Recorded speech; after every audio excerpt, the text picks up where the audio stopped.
하나님의 일, 사람의 일 두 번째 말씀 나누도록 하겠습니다. 오늘 말씀이 굉장히 중요한 것은 그리스도인이 된다라는 것에 관한 예수님의 정의이기 때문에 그래요. 그런데 이 예수님께서 우리에게 말씀하신 그리스도인이 된다라는 것, 교회를 우리가 다닌다라는 것, 또 우리가 신자라는 것에 관하여서 우리가 생각하는 것하고 참 다르다라는 생각을 하게 되어지는 말씀을 하고 있다라는 거예요.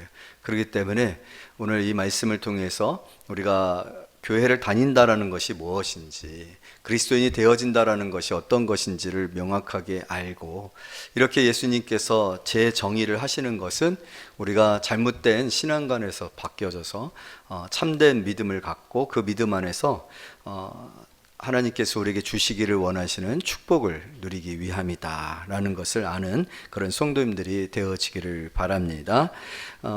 예수님께서 너희는 나를 누구냐라고 질문을 하신 것에서부터 이 모든 이야기가 시작된 거거든요. 그래서 신앙생활의 핵심은 예수가 누구냐라는 것에 대한 인식에서부터 시작되어지거든요. 예수가 누군지를 알아야 돼요. 예수께서 누구신지를 아는 것에서부터 신앙생활이 되어지는 거거든요. 그래서 우리가 예수를 정확하게 아는 것이 얼마나 중요한지 모릅니다.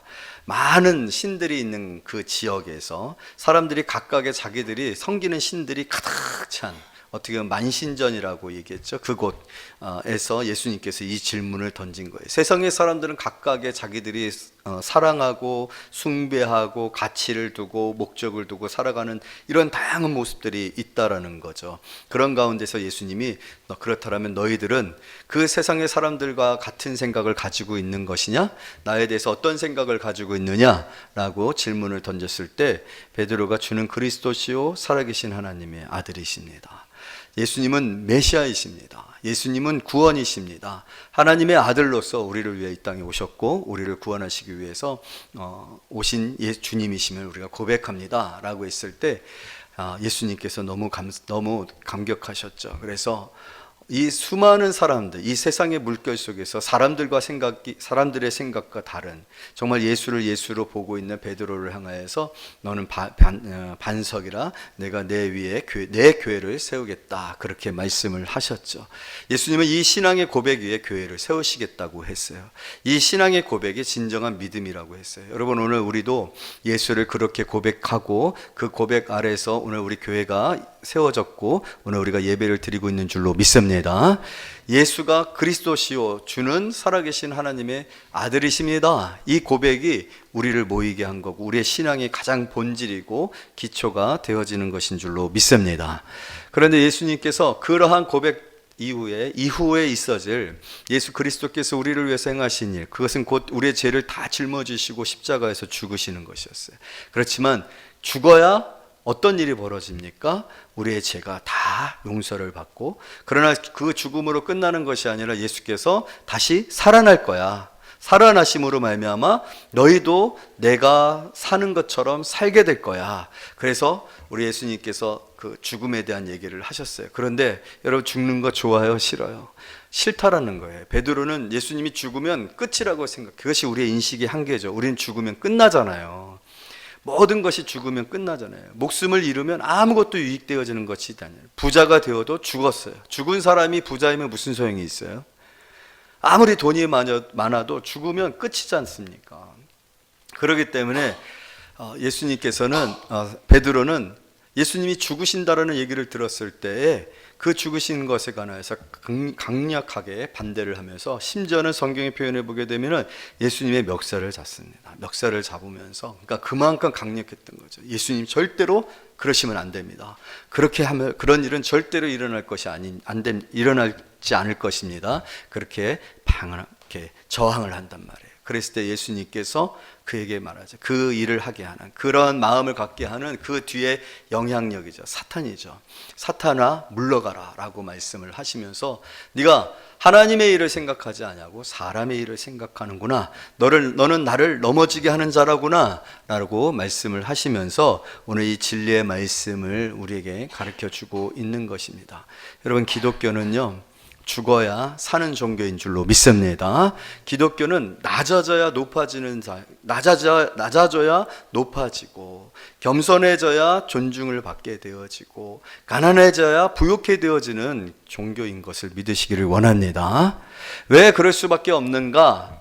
왜 그렇게 되어져야 하는가? 그것은요, 바로 우리 자신에게 있기 때문이에요. 모든 문제가 우리 자신에게 있기 때문에 그래요. 우리는 죄인입니다. 죄인된 우리는요, 이 죄인된 우리의 모든 욕망은요, 끊임없이 탐욕적이고, 또 끊임없이 높아지고자 하고, 끊임없이 자기 중심적이고, 자기밖에는 목이고, 자기만 행복하면 되어지면 되는 것을 목표로 하고 있습니다. 죄인의 속성이에요. 그렇기 때문에 불행한 거예요. 그렇기 때문에 우리의 인생이 만족이 없는 거예요. 그렇기 때문에 우리의 인생에 기쁨이 없는 거예요. 그러한 죄의 본성으로부터 말미암아 나오는 모든 것들이 결국 우리에게 무엇으로 가게 하고 있어요? 결국은 사망에 이르게 하고 있단 말이에요. 살고 있지만 죽은 것 같은, 살고 있지만 기쁘지 아니하고, 많은 풍요와 부를 누르고 있지만 아무런 기쁨이 없는.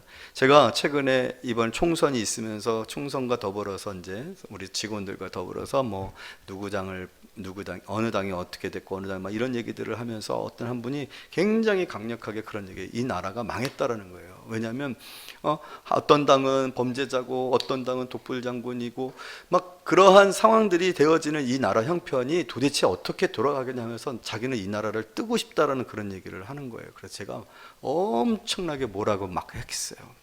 이 나라가 정말 제대로 된 나라가 아니다. 이 나라는 더 이상 살 수가 없는 나라다. 헬 조선이다. 그런 얘기들 많이 있었잖아요. 그래서 많은 사람들이 이 나라에 대한 우리나라에 대한 그 생각이 부정적입니다. 이 나라에 대한 생각이 굉장히 가치 평가 절하되어져 있어요. 근데 저는 그런 소리를 들으면 너무 역겹고 불쾌하고 화가 나요. 왜냐하면 여러분, 우리나라는 잘 사는 나라예요. 배부른 소리예요. 배부른 소리. 우리나라를 뜨고 싶다고요? 떠서 어디 가게? 우리나라는요 10대 선진국 안에 들어있는 나라예요. 배부른 소리예요. 그러니까 사람들의 마음이 우리가 누리고 있는 이 기쁨과 누리고 있는 이 부와 또 먹고 살 만한 이 환경들, 어디 벚꽃놀이 갈 생각들을 해요. 배부른 놀이에요. 배부른 놀이. 정치적으로 조금 이런 상황이 되어 있다고 이 나라가 지겹다고, 이 나라는 지옥과 같다고, 이 나라를 뜨겠다고, 정말 지옥 같은 나라 가본 적 있어요? 정말로 지옥 같은 나라 가본 적 있냐고요. 제 주변에 있는 사람들이 제가 동남아나 이런 나라에 가는 거를 자꾸 말려요. 가지 말래. 여행도 가지 말래. 제 성정이 그런 나라 가면은 다시 못 돌아올 거라고 그러는 거예요. 제가 너무 힘들고 어렵게 살아가는 그런 모습들을 보고 그대로 거기서 여행을 지기 쉽지 않습니다. 그런데 제가 이런 한 예를 얘기하는 건 뭐냐면, 그만큼이나 우리가 탐욕적이다는 거예요. 우리가 지금 누리고 있는 게 얼마나 많은데 이 누린 것에 대한 감사가 없이 지옥과 같다고? 진짜 전쟁 중에 있는 나라를 여러분 가보신 적이 있으세요? 제 선배가 지금 우크라이나 현장에 계시거든요. 매일 총소리와 폭탄과 언제 무너질지 모르는 건물에서 추위를 피해서 근근히 살아가고 있고, 집이 없어가지고 분배되어지는 그 배식품들을 받으려고 줄을 서는. 여러분, 우리는요 줄 서는 거 너무 싫어하지 않습니까? 또 우리나라 엄청 급하잖아요. 근데 줄 서야 돼요. 먹을 것을 얻기 위해서, 물을 받기 위해서 줄 서야 돼요. 제가 이 이야기를 왜 하냐면, 이게 예수님께서 지금 얘기하시고자 하는 얘기예요. 우리의 죄의 본성으로부터 시작되어지는 우리의 육신적인 욕망들, 그 욕망을 쫓아가고 있는 삶, 이 세상의 모든 삶이 그러한 장치들과 그러한 문화와 흐름이 되어 있고, 그것이 당연한 것이냐, 그것이 진정의 행복인 것이냐 생각하지만 어떻습니까? 이런 부와 이러한 환경의 조건들이 다 갖춰져도 사람들은 여전히 불행하다라고 생각해요. 여러분 지금 불행하다고 생각해요? 행복하다라고 생각해요? 여기 행복하다라고 생각하는 사람도 별로 없을걸요? 다 사는 게 지긋지긋하고 또 내일 출근해야 되고, 출근해봤자 뭐 달라지는 거 있어요? 크게 뭔가 돈을 많이 번다든지 내 삶에 큰 변화가 있어질 것이라는 소망을 가지면서 아침에 출근하는 사람들이 있을까요? 그런 사람들 별로 없어요. 불행하다라고 생각하냐고요. 그래, 진정 우리가 불행한가? 여러분, 사실 우리는 너무나도 많은 행복의 조건들을 가지고 있어요. 그렇지 못한 나라들에 비해서. 여러분의 집에는 약이 많잖아요. 제가 그제 그 당뇨약을 받았는데 이만큼 받아왔어요. 약을 이만큼, 2달치거든요. 이만큼, 아침 저녁은 끄네. 이만큼. 저도 나이가 들었더라고요. 약봉지가. 약이 넘쳐요. 그런데 여러분 유튜브 잠깐만 보더라도 아프리카나 동남아 지역의 아이들이 약이 없어서, 정말 약이 없어서 그 약만 먹으면 되는데 그 약이 없어서 죽어가는 아이들에 대한 얘기 잠깐 볼 수 있자. 그러나 우리는 스킵해버리죠. 너무 지겨워서 스킵해버리죠. 우리는 약이 이렇게 많다니까요. 근데 딱 하나, 당뇨약, 그 딱 하나. 어디든지 약이 있어요. 그 약을 내가 원할 때 꺼내서 먹을 수가 있어요. 저는 좀 약에 관해서 약간은 좀 과신이 있어서 막 먹어요. 아픈 걸 좀 싫어해요. 사실은 어머님이 많이 아프다가 돌아가셔가지고 아픈 거에 대한 트라우마라고 할까요? 아프고 싶지 않고요. 아픈 분들 보면 너무 마음이 힘들어요. 그래서 약을 많이 과복용해요. 조금만 아파도 먹어요. 이게 얼마나 축복입니까? 근데 아프면 버텨야 되는 사람들이 있다고요. 약이 없어서, 약 살 돈이 없어서. 우리가 얼마나 행복한 사람들인지 아십니까? 그런데 우리가 그만큼 악한 거예요. 왜? 그렇게 우리가 누리고 있는 축복들이 많음에도 불구하고 여전히 우리는 불행하다라고 생각한다. 내가 제일 가난하다라고 생각한다고요. 내가 가장 슬프다고, 가장 고난 중에 있고, 가장 환난 가운데 있고, 가장 힘들게 살고 있고, 다른 사람들은 잘 살고 있는 것처럼 생각을 한단 말이에요. 영원히 병들어 있기 때문에, 죄 때문에 그럽니다. 죄 때문에. 그렇기 때문에 이 죄가 해결되어지지 아니하는 이상 우리는요, 살아도 절대로 행복하지 않습니다. 절대로 만족해하며 기뻐하며 감사하며 살아가지를 못합니다. 이 죄가 바로 우리의 가장 본질적인 불행이에요. 저주예요. 그런 것을 안 우리 주님께서 이 땅 가운데 오셔서 바로 그 죄의 문제를 해결해 주시기를 원하시는 거예요. 우리를 가장 복 주시기를 원하시는 이가 바로 예수님이시고, 예수님께서 우리에게 가장 큰 행복을 주시기를 원하시는데, 그것의 가장 본질적인 것은 바로 죄를 해결해야 되는 거예요. 여러분, 우리는 예수님을 어떻게 생각하냐면은, 우리는 예수님이 내 인생에 뭔가 필요한 것들을 그때그때마다 던져주는 분, 도깨비 방망이처럼 생각해요. 그래서 금 나와라 뚝딱, 그러면 금 주시는 분. 건강 나와라 뚝딱, 마치 요정 램프처럼 문지르는 거죠. 필요할 때마다 불러가지고, 야, 나 지금 돈이 필요해.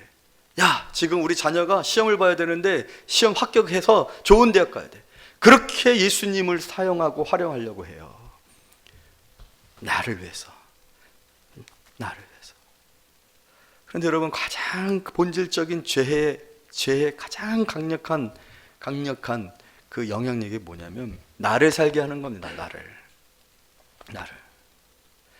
나를 살게 하고, 나를 기쁘게 하고, 나의 만족을 채우고, 나의 필요를 채우고. 사람들 필요 없어요. 나밖에 없으면 돼요. 제가 최근에 참 재밌는 그 드라마 중에 한 부분이 있는데, 이렇게 보니까 자기 그 내면에 이렇게 리스트가 있어요. 리스트가 있는데 1번, 2번, 3번, 4번, 5번, 6번 이렇게 있단 말이에요. 그러면 뭐 중요하게 생각하는 것들이 있을 거 아니에요. 중요하게. 그런데 두 사람이 사랑을 하는 거예요. 그런데 이 여자분은 사랑을 하면 리스트가 바뀌어요. 그래서 상대편 남성이 리스트가 1번으로 올라가는 거예요. 그런데 사랑을 하면은 이렇게 워머리 뚫리더라고요. 그래서 이렇게 마음으로 서로 오고 가는 그런 게 가능해지는 것 같아요. 그런데 너무 궁금한 거예요.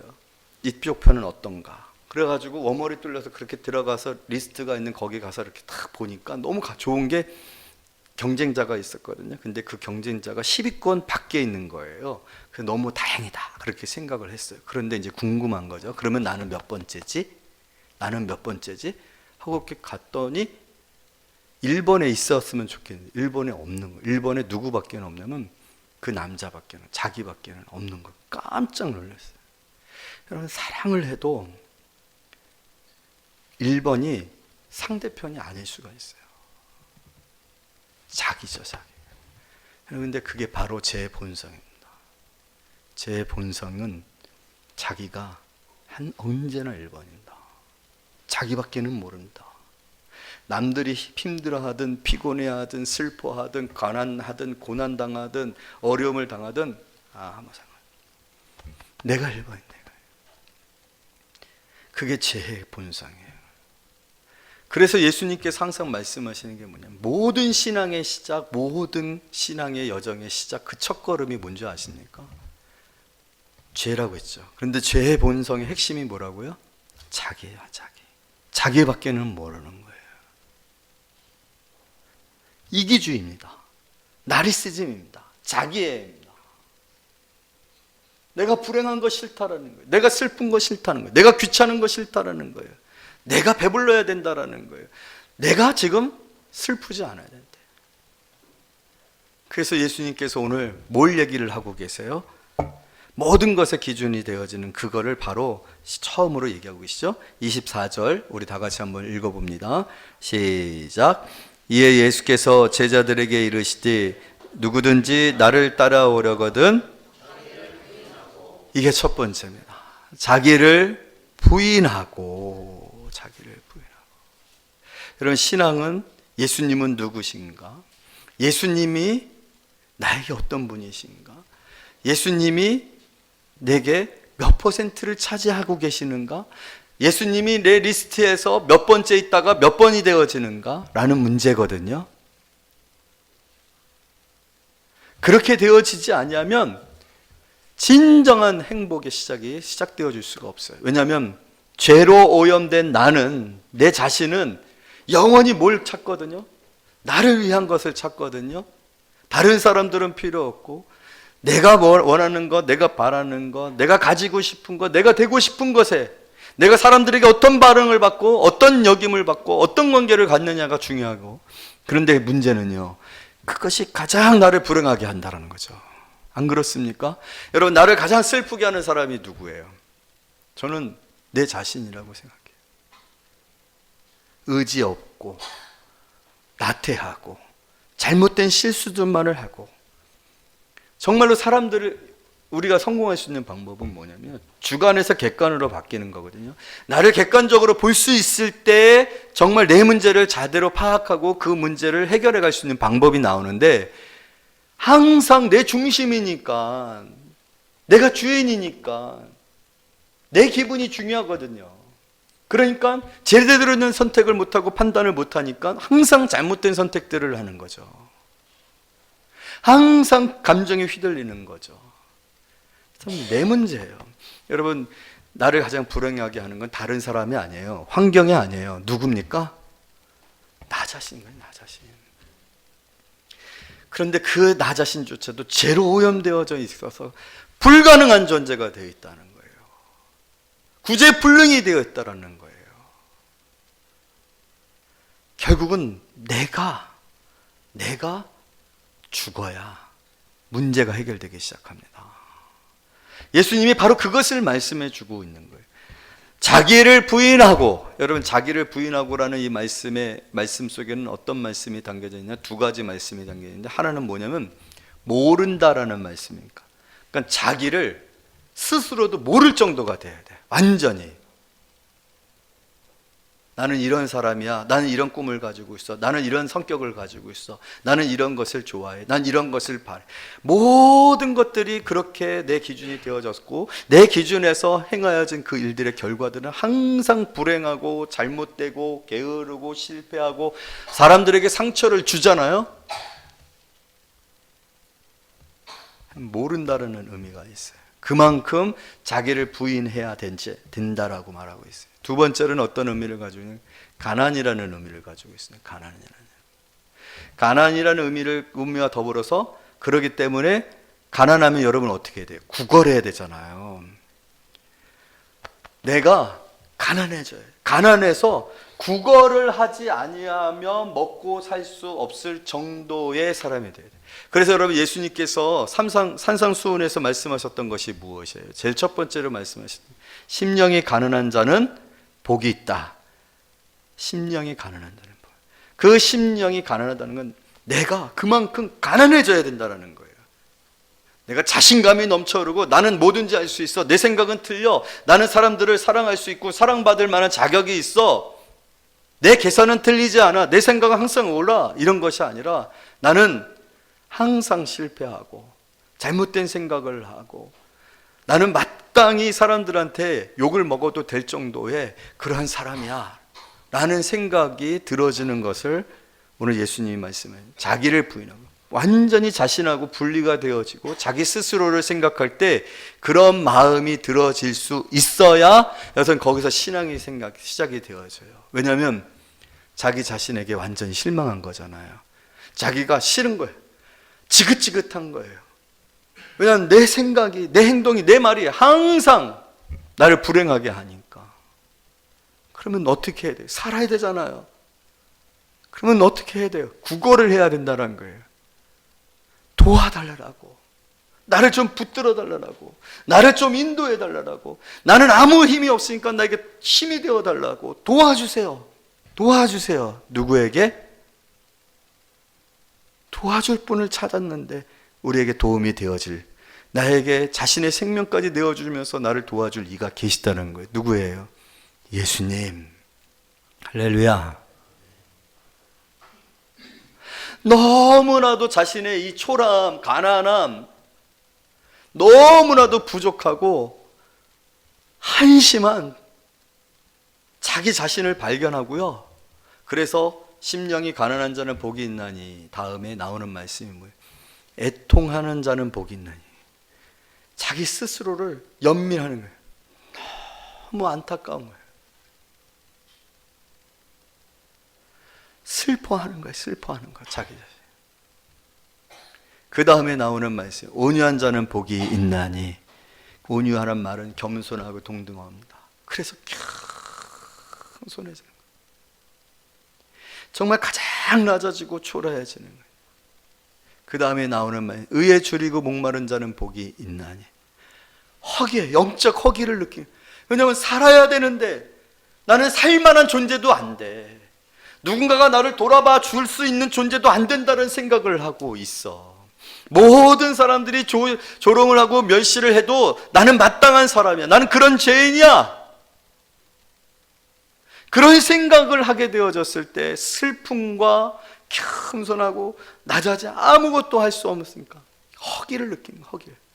그러니까 구걸을 하는 거예요. 구걸을. 누구를 찾을 수밖에 없어요? 예수님을 찾을 수밖에 없는 거예요. 그것이 바로 우리 신앙의 시작입니다. 그렇게 하지 아니하면 어느 것도 진정한 예수 그리스도를 경험하고 예수 그리스도로 말미암는, 예수님이 진정 우리를 살게 하시는 그 삶에 대한, 그 생명의 축복에 대한 감사와 감격으로 나아가지를 못해요. 그러나 우리는 지금까지 어떤 신앙생활을 했었습니까?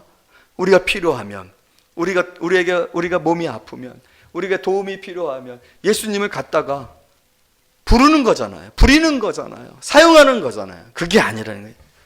예수님은 나의 유일한 구원자가 되어질 수밖에 없는 그런 상태에서 주님께 구걸하는 마음으로 나아가서, 그 영적 허기로 나아가서 예수 그리스도의 도움을 청하는 것, 그것이 바로 누구든지 나를 따라오든 자기를 부인하고. 그러나 사랑하는 성도 여러분, 예수 그리스도는 어떤 분이십니까? 그런 우리를 무시하고 함부로 대하고 노예로 대하고 인격을 무시하고 주는 대로 먹어 라고 하시는 분이십니까? 아니잖아요.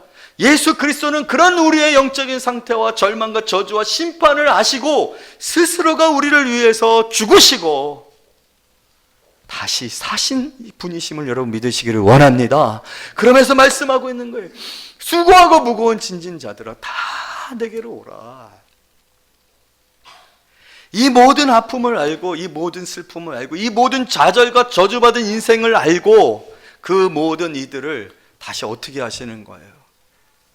세상의 헛된 욕망들로, 잘못된 선택들과 판단들로, 그리고 자기밖에 몰랐던, 그러나 그 자기밖에 몰랐었던 자신의 인생의 방향과 가치들이 자기를 죽이는 그것으로부터 우리를 건져내서서 진짜 우리의 창조주가 되시는 예수님께서 진정 저와 여러분들에게 새 영을, 새 마음을, 새 인생을 축복해 주시는 줄로 믿습니다. 그래서 예수를 만난 사람은 달라지는 거예요. 보라, 이전 것은 지나갔으니 새 것이 되었도다. 할렐루야. 그래서 자기를 위해서 살 수가 없어요. 왜냐하면 이제 자기를 모른다고 한 사람들이잖아요. 가난해진 사람들이잖아요. 자기를 부인한, 자기하고 관계를 끊어버린 사람이에요. 이제는 예수 그리스도와의 관계 외에는 없는 사람들이 된 거예요. 자기의 자체가 없는 거예요. 자기를 사랑할 줄을 모르게 되어지는 거예요. 왜냐하면 그 처절한 경험을 했거든요. 자기애로 말미암아, 자기 중심주의로 말미암아, 자기 나르시시즘으로 말미암아 자기에게 주어진 그 저주와 실패를 경험한 사람들이기 때문에. 그러나 그런 우리의 그 냉랭하고 춥고 얼어붙은 인생에 너무나도 따뜻하게 다가오신 예수님을 만났기 때문에 이렇게 이쁘게 꽃핀 것처럼 이 따뜻한 봄날에 그 죽은 것 같은 그런 모든 자연 만물들이 다 살아나잖아요. 살아나니까 얼마나 이뻐요. 얼마나 이쁩니까? 그 이쁨이 하나님이 저와 여러분을 창조하신 모습인 줄로 믿습니다. 그러나 우리는 그것을 모르고 살아왔단 말이에요. 모르고. 늘 추웠단 말이에요. 늘 꽁꽁 얼어 있었단 말이에요. 메마른 가지였단 말이에요. 그러나 그 메마른 가지에 생기를 불어넣어 주시고 그 생기를 불어넣어 주신 저와 여러분의 삶에 맺으시기를 원하셨던 꽃들이 피고 그 꽃들 왜 피고 폈다는 건 뭐가지 그 다음 맺혔네. 열매가 맺혀진다는 거예요. 우리 교회 앞에 폈었던 꽃이 벚꽃이 아니라 복사나무래요. 복숭아나무래요. 그게 더 좋아졌어요. 아, 복숭아. 꽃만 피는 게 아니라 열매를 맺으시기를 원하시는, 그러니까 진정 저와 여러분들의 삶에 꽃 피고 열매를 맺으시기를 원하시는 건 우리가 모르고 살아왔었던 거죠. 여러분 무슨 나무인지 몰랐잖아, 겨울 내내. 왜? 꽃이 안 피니까. 우리도 마찬가지라는 거예요. 나 스스로를 내 중심으로 내가 생각하는, 내가 원하는, 내가 바라는, 그리고 많은 사람들이 또 그런 생각들을 하고 있어서 마치 이것이 우리의 인생이냐, 이것이 내가 가장 행복한 삶이냐, 그렇게 살아왔었던 인생이었는데 아무 꽃도 피지 아니하고 열매도 맺히지 못하는 산한 것 같지만 죽은 것 같은 인생이 저와 여러분의 인생이지 않았습니까? 여러분, 그래서 신앙생활은요, 용기입니다. 신앙생활하는 사람들 보면은 다 나약해가지고 스스로가 결정도 못하고 성공도 못하고 실패하고, 그러니까 어떤 뭐 신적 존재를에게 찾아가서 도움을 청하고, 그래서 뭔가 힘을 얻고 위로를 얻고 하는 것처럼 그렇게 세상 사람들이 종교인들을 뭐라고 하잖아요. 아니에요. 세상의 종교들은 그런지 몰라요. 그러나 기독교 종교는요, 예수 그리스도를 믿는 거는요, 용기가 필요합니다. 결단이 필요한 거예요. 슬슬쩍 교회만 다니는 게 신앙생활이 아니에요. 우리는요, 철저하게 자기를 죽이고 예수 그리스도 안에서 다시 사는 결정을 내리는 일이에요. 그리고 그 일에 우리 주님은 따뜻한 빛을 비춰주고 계세요. 그 따뜻한 은혜의 빛이 비춰진 사람들은 자기도 모르는 용기가 생기고 결단하게 되는 겁니다. 자기를 죽이고, 그래서 바울처럼 내가 사는 것은 내가 사는 것이 아니야, 내 안에 예수 그리스도께서 사는 것이라. 내가 이제 그리스도와 함께 십자가에 못 박혔나니 라고 말할 수 있는 거예요. 자기의 가진 모든 업적과 이력을 배설물로 여기는 거예요. 자기의 모든 자랑을 다 내려놓고 나는 이제 십자가 외에는 자랑할 것이 없다라고 말할 수 있게 되어지는 거예요. 저는 우리 교회 성도들이 예수 그리스도를 램프 요정처럼 사용하는 그런 수준의 그런 종교인들이 되지 않기를 원합니다. 용감한 그리스도인들이 되세요. 오늘 예수님이 여러분들에게 비추신 그 은혜의 빛이 언제까지나 계속되어질 거라고 생각하지 마세요. 오늘 성경에 보니까 27절 말씀 우리 다 같이 읽어요. 시작. 인자가 아버지의 영광으로 그 천사들과 함께 오리니 그때 각 사람이 행한 대로 갚으리라. 여러분, 이 말씀은 시한부적입니다. 시간은 정해져 있고 주님 다시 오실 줄로 믿습니다. 주님 다시 오실 때 각 사람이 자기의 행위대로 갚으리라. 다음 주에 말씀은, 이 말씀이 얼마나 역사적이고 확실하고 우리가 심각하게 우리에게 다가올 미래를 준비하고 그 미래 앞에 서게 될 것인지, 우리의 운명에 대한 얘기를 할 거예요. 여러분, 기독교는 굉장히 현실적인 종교입니다. 막연하게 신비적으로 어떠한 여러분들의 생각을 마비시켜가지고 뜨겁게 하고 열정 있게 하고 헌신하게 하는 그런 종교 아닙니다. 우리에게는 시간이 있고 운명이 있고 우리는 그 역사 속에 주님 다시 오시는 그 시점에 주님 앞에 서야 합니다. 그때 주님은 우리의 행위대로 갚아 주신다라고 말씀하셨어요. 믿는 자와 믿지 않는 자의 구별과 믿는 자의 상급에 대한 구별이 있어요.